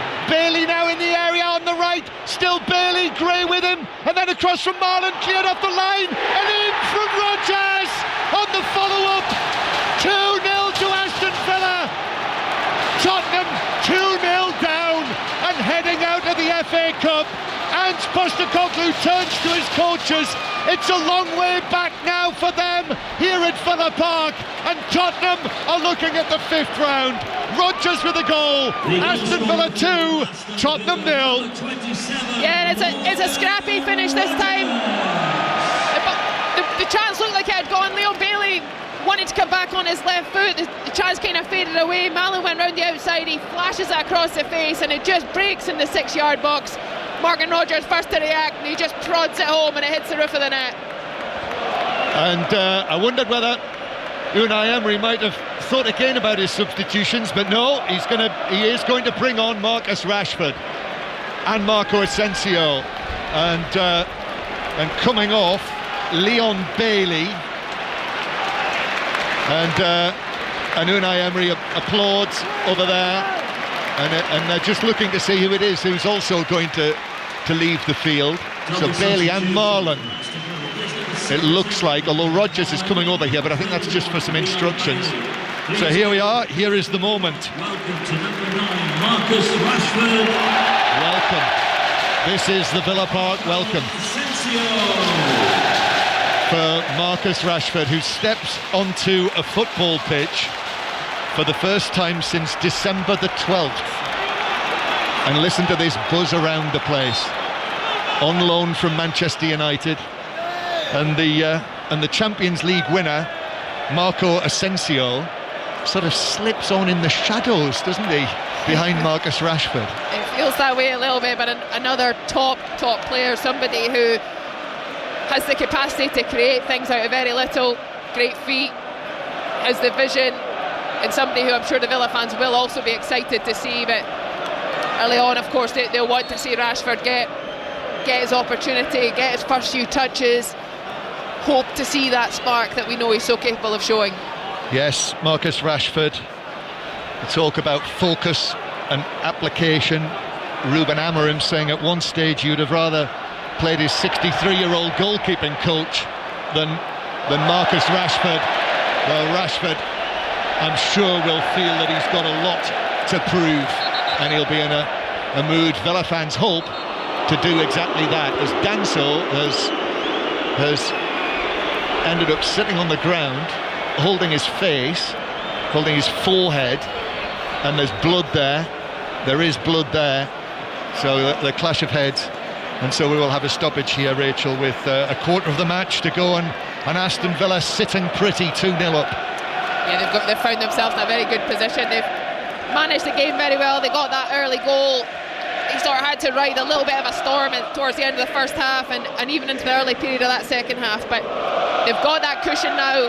They've been able to make a couple of changes, and I think it'll take a lot for Spurs to now find a way back into it. But I say that, one goal and the momentum can swing again. Yes, it can. With this Tottenham side, you can never write them off.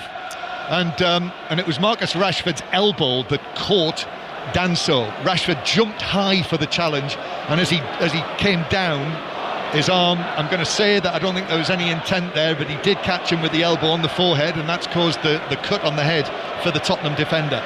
Yeah, I agree. I think it was totally accidental. You see here, he just jumps, and yeah, it's a natural jump in motion, and he's up very early, so he's already got the height advantage on Danso, and as he comes up, he almost just collides.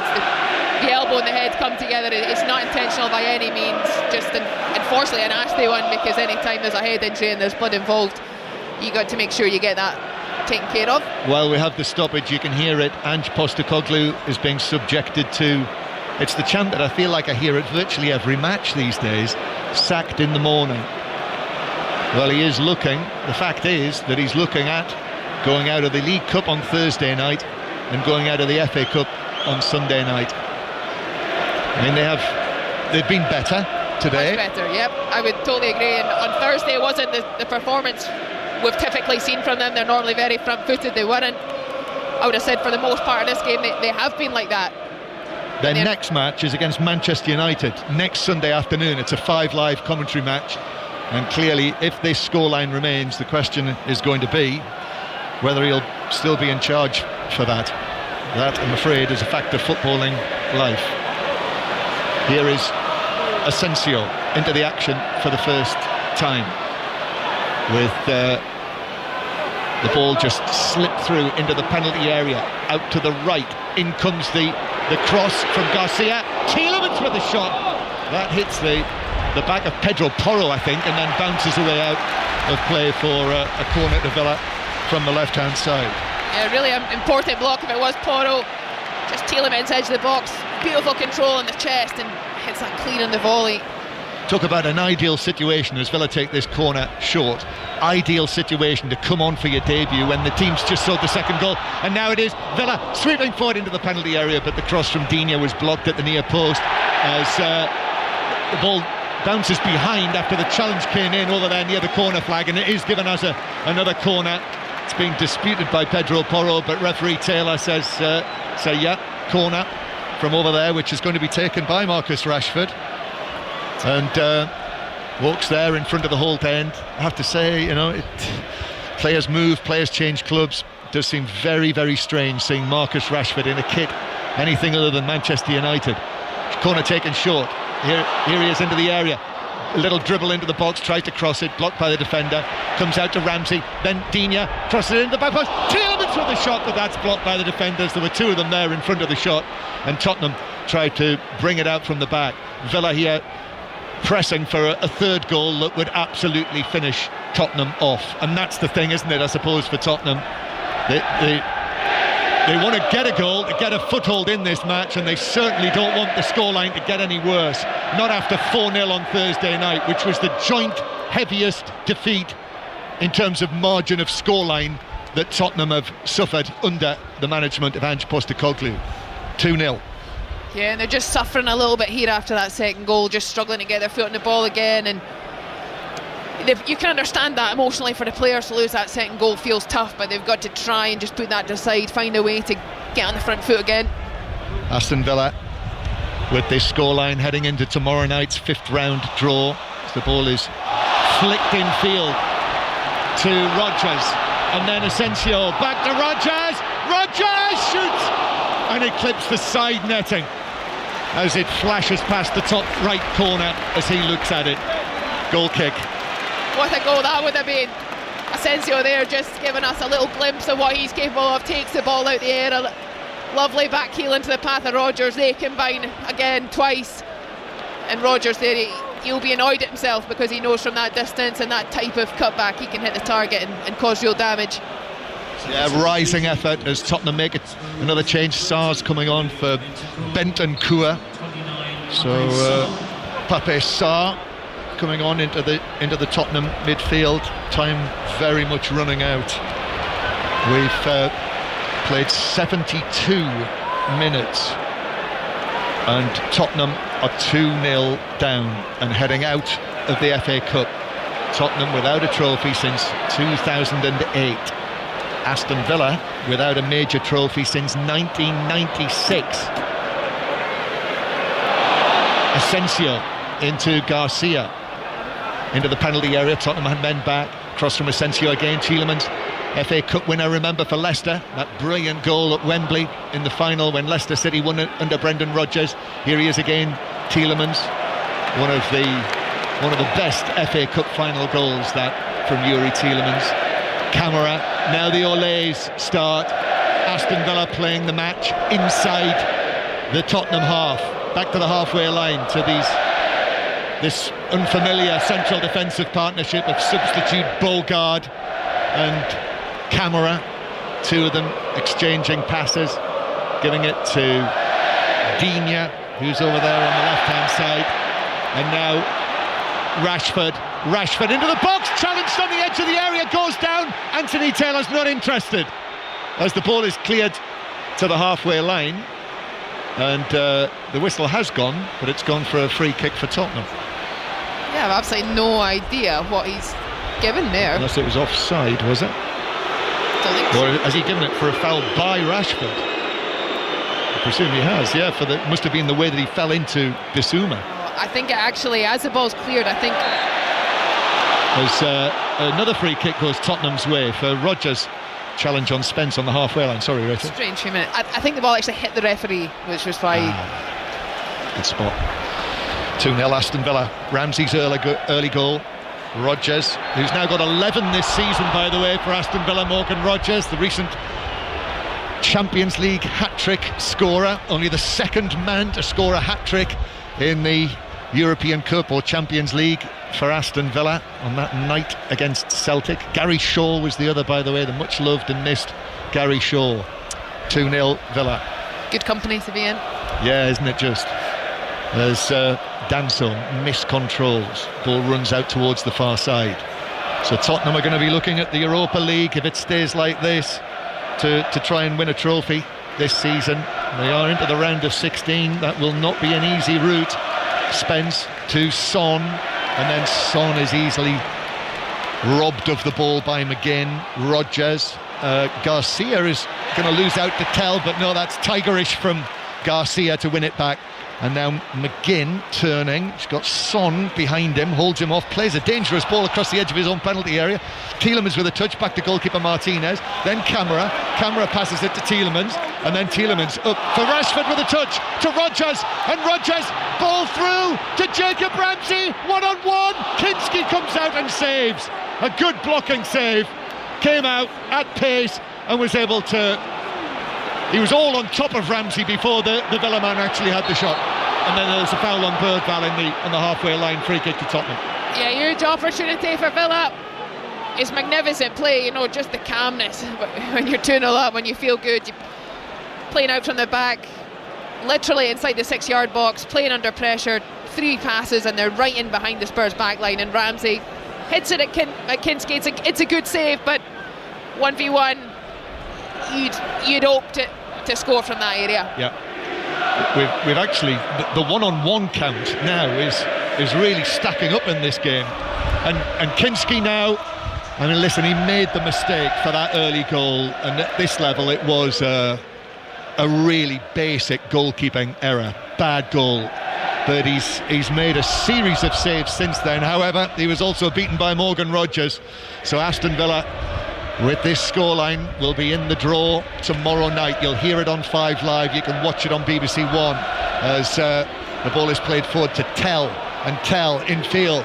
And then Kulusevski driving on, tries to cross, but it was blocked by the recovering Digne behind for a Tottenham corner. They've had a poor spell, Tottenham, or shall we say Villa have had a good spell, but Tottenham now with a chance at the other end. And Digne does really well. I looked at one point, the legs were going to get tangled, and you know, if he takes him down there, it would certainly been a penalty, but he avoids that and then is able to block the cross into the box. Pedro Porro, we're into the last 15 minutes now at Villa Park. Pedro Porro with the corner, camera clears, comes out to Sarr on the edge of the box, Bissouma on the edge of the box, he gives it to Tell, back to Bissouma, right foot shot, comes off Ramsey, kick missed by Digne, Pedro Porro's ball across, back post put wide. What a chance from Danzo, the central defender in the 6-yard box, swept it wide of the back post. Big chance to score for Tottenham. It's gone, it's still 2-0 Villa. That's a huge opportunity. 5 yards out, back post, he connects with it and just somehow manages to bend it wide of that back post area. He just needs to cushion that back in the direction it's come from almost, and it's a guaranteed goal. Not probably someone naturally in that position, and you can see why with the outcome. Yeah, needed that. Tottenham needed that to go in with 12 minutes plus added time to go, and Ian Maatsen is going to be brought on next by Unai Emery, who's patting him on the back as he pulls his claret and blue shirt on. Maatsen, Champions League finalist last season with Borussia Dortmund, and here Aston Villa in a strong position as the minutes tick by. We'll be going into that draw, which will not involve Arsenal, Chelsea or now Liverpool. So some of the biggest guns out of the FA Cup already this season. Villa with McGinn, who passes it away to Digne. Aston Villa, who last won the FA Cup in 1957. Remarkable, really. They've won it 7 times, and actually when they won it in 1957, that made them the record winners of the competition 7 times, beating Manchester United in the final the year before the Munich disaster. Matt Busby's team, the anniversary of which was marked again, as it always is, by Manchester United this week. Here is Gray to Spence, and back to Gray again, across to Danzo, the central defender, who just had that opportunity to get Villa back, to get Tottenham back into the match. Breaks down on the halfway line for Tottenham. Kulusevski couldn't take it on. Now here's Digne forward towards Ramsey, and Ramsey back towards Tielemans. Ramsey was caught late there as the challenge came in on him from Pedro Porro. Anthony Taylor shows a yellow card to the Tottenham right back for that. It was late. It was, and probably just a reflection of how the Spurs players are feeling just now. A little frustrated that they're not getting their way. Villa are very much dominant, comfortable with a 2-0 lead, able to sort of pop the ball around. which you can understand that when you're the other team and then the wrong side of that, it's not particularly enjoyable.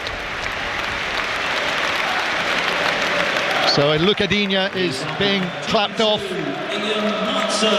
Ian Matson coming on to replace him, the number 22, the Dutchman, former Chelsea man. And there are now less than 10 minutes to play, and the whole end is trying to do their bit. All of those voices echoing across to us here from that huge two-tier stand to the right that has the banner in the middle at the top, at the front of the upper tier, AVFC, The Obsession.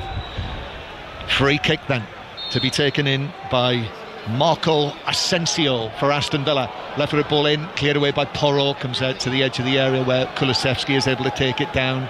Tottenham needs something to happen, and soon. Danso across to Gray forward to Spence. Excellent pressing from Villa. Bergvall very nearly gave it away, but Danso was able to move across, clear it downfield, but that's just giving it back to Villa. Rodgers was sharp there to Rashford and Rodgers together. Rashford's ball across, hits Bergvall, bounces down in the area. Gray did well, bounced off him and he got there first. Tottenham now, Spence running it away, shrugs off Rodgers. Jed Spence thought about the long pass, but I don't think the option was there, and his ball in field was intercepted by John McGinn. This is harem scarum now. Tottenham know that time is running out. You can feel it, Rachel. Yeah, they do. Just, you know, the work rate of Villa though makes it so difficult for Spurs to really get anything. The work rate of Tielemans and John McGinn just willing to cover the grass and just not allow Spurs really to get any time anywhere at all on the pitch.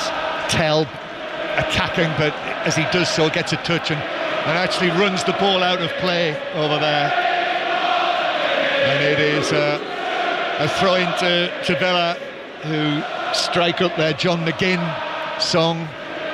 They'll be singing that in the morning at the training ground, Rachel, won't they? Are you in there tomorrow? We are not in tomorrow. Not in tomorrow, no. You were there this morning, in fact. I was. I'll sing it in the house, though. Oh, good, well, excellent. Aston Villa 2, Tottenham 0. Here's Archie Gray. Lines are open for 6:06. Robbie Savage and Chris Sutton in place. Bissouma with a long pass that drops over the top of Son, but Andres Garcia, who's actually quietly the right back, a very decent home debut, hasn't he? Yeah, very solid game. Very competitive. At times it has worked out with Tell, 1v1, now Son, but more than handled it. McGinn is bundled over by Bissouma, just down in front of us, hits the turf. Free kick to Villa halfway inside their own half. 83rd minute. Aston Villa 2, Tottenham 0. The draw tomorrow night, as I always say, don't be tempted to look at the numbers and see what the numbers are in advance. Just watch it like it's a draw. It's supposed to be a surprise. Here's Camara, plays it back to Martinez. Guarantee you'll enjoy it more not knowing what the numbers are. Here's Rashford heading it back to Asensio in the centre circle, running free and passing the ball past Spence for Rodgers, and Rodgers overhits that by a distance. He had a bit of the adrenaline was running there, wasn't it? Got right underneath it, almost put it clean out for a throw on the far side. Yeah, very unusual for him, someone who's normally got complete control of the ball. Maybe took a little bobble and, as you say, sent it well over everybody. Scored here, Morgan Rodgers scored against Tottenham actually earlier in the season in the Premier League when Tottenham had that big win by 4-1. Seems like a long time ago those days. This season for Tottenham, this is crisis time, there's no getting away from it. 14th in the Premier League, out of the Carabao Cup in the manner that they did, and now going out here to Aston Villa at Villa Park. It was a tall order today. Remember, Villa haven't played at all this week. They had the full week to prepare. Tottenham with the injury list of 11, plus Scarlet Cup tied for this as well. But Villa have been too good. Yeah, and I think just there, Son running out of play and starting to just run out of ideas a little bit, and some of that fatigue will really be setting in. They don't have the options to have the depth to play players that will feel fresh. Porro with the pass forward to Tell. He should be fresh. Not played much this season for Bayern Munich, and he is fouled by Bogard. Goes down. Not a great deal in that, maybe just caught his foot. Kell is still down, and but already Son, they're ignoring him. I think they know he's okay. Son's already thinking about what he's going to do with this free kick. But then the Tottenham captain just moves across to Kell and pats him on the bottom, and he's climbing to his feet. He's going to be all right. You know, it's coming to the crunch time now. We are in the 86th minute, and this free kick is in a great position, Rachel. Yeah, great position. Son needs to put a ball in the box here that gives the players a chance to go and attack it. You've got Kulusevski and Danzo at that back post. You'd imagine that's the area where they'll likely send it. Remember Son scoring direct from the corner in the League Cup against Manchester United before Christmas on their home ground. Well, this one's near the left corner of the box, in the right back area. Son waiting for the signal. Here he is. Son Heung-min actually plays it low across the edge of the box. Kulusevski went for it at the same time as Porro. They got in one another's way, and in the end Porro's shot was tame, and Martinez took the opportunity to spectacularly leap to his right and catch the ball, and will hang on to it and take his time to get to his feet. Yeah, comfortable save. He makes it look very pretty, but there you just see Porro and Kulusevski getting in each other's way. I mean, you'd ideally want, I think, Kulusevski to hit that. With his conversion rate, it was a nice move. It looked like it was going to come off, and then the two of them just really got in each other's way. Aston Villa 2, Tottenham 0. Unai Emery making all sorts of signals and gestures on the edge of the coaching area, which I have to say, look, baffle me. Here is Sarr. Sarr withstands the challenge. Tottenham come again with Kulusevski. Villa leading 2-0 into the final minutes now. Excellent work from Kulusevski with the cross to Bergvall. Bergvall takes it down, evades Tielemans, but not Camara, and the Aston Villa central defender is able to bring the ball away. And now here's Rodgers, and Rodgers couldn't find the ball through to Rashford, who would have been clear from the halfway line. Gray cut it out. Ball forward quickly for Tottenham. Urgency now for Ange Postecoglou's team. Kulusevski on his left foot, back centrally. Pedro Porro, edge of the area, but claret and blue shirts converge on him. And then forward from Sarr, overhits it all the way through for a goal kick. Ange Postecoglou turns away, and with one of his gloved hands rubs the side of his face in frustration. We have 2.5 minutes of the 90 to play. It is Aston Villa 2, Tottenham 0, and Tottenham are going out with Liverpool and indeed Blackburn from earlier. In the Scottish Cup, Aberdeen through 3-0 winners against Dunfermline. Queen's Park knocking out Rangers in a highly eventful finish to the match there. We've already heard from Callum Davidson, their manager, who might even now be off playing squash, which is what he said he was going to do. We also had Ireland's dramatic win against Scotland by 32 points to 18 in the Six Nations.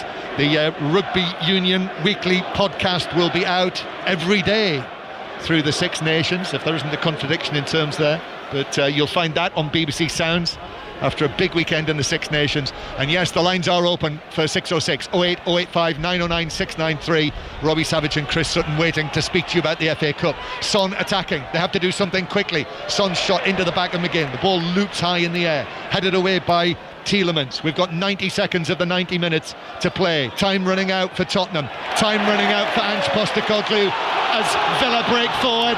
Rodgers to Rashford. Archie Gray comes across. Rashford into the area on the right. Gray in with a challenge. Beautifully timed.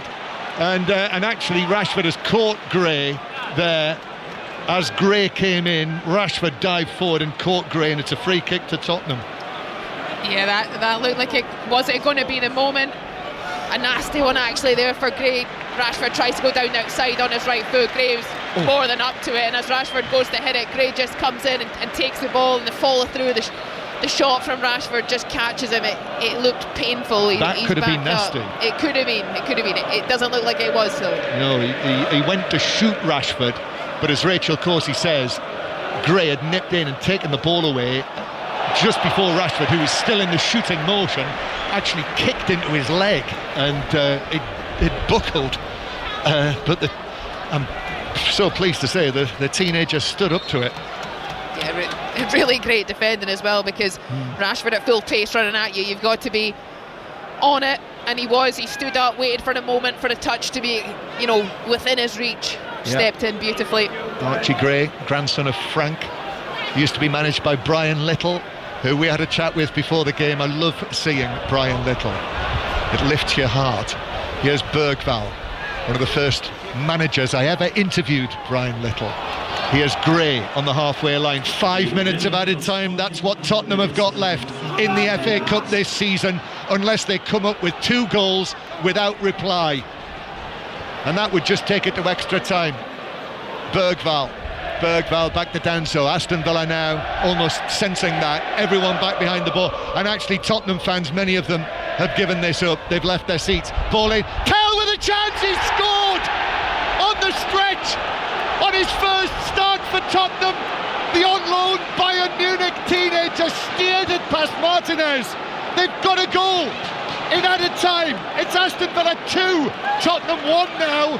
It's not over yet. It's not over Tottenham, and it's a neat finish. It's a lovely ball from Kulusevski, just down the right hand side. It's very typical, just chops in his left foot and just whips a beautiful ball in. It's lovely weighted. It's over Bogard, and Tell just sticks out his foot and guides it past Martinez, who can't do anything. We've got 4 minutes of added time to play. That's how long Tottenham have got. Kulusevski, now here they come again. Sarr's cross was closed and blocked by Maatsen, out for a throw there on the far side in front of the remaining Tottenham fans. As I say, hundreds of them have left already. They might be listening to us in their cars. Tottenham have got a goal. They're not out of it yet. Turn round. Here's Gray in the centre circle. Gray to Son. Villa now on the back foot. Son's ball across, that's deflected, but it's deflected for Basuma. Basuma surrounded by claret and blue, but Tielemans is able to pass the ball away. And McGinn, that's charged down by Son. This is frantic stuff. Final moments of this cup tie. Tottenham need a goal to draw level. Porro, then back to Kulusevski. Left-footed ball in, it's too deep. Martinez is up and makes the catch. And we're now into the 3rd minute of the 5 of added time. And let me tell you, Martinez is in no hurry here. Anthony Taylor says, come on, get on with it. Martinez not responding. No, he might be the expert at this. He knows certainly how to waste every extra second, and Villa need that. They're under pressure. They are, suddenly. They were on the way through. Now it's back in the balance. Villa 2, Tottenham 1. 5 Live in the World Service from the BBC. Spence down the wing. He's been tripped there by Rodgers. It's a free kick to Tottenham. Set piece chance. Big moments these. They've got to get this absolutely right.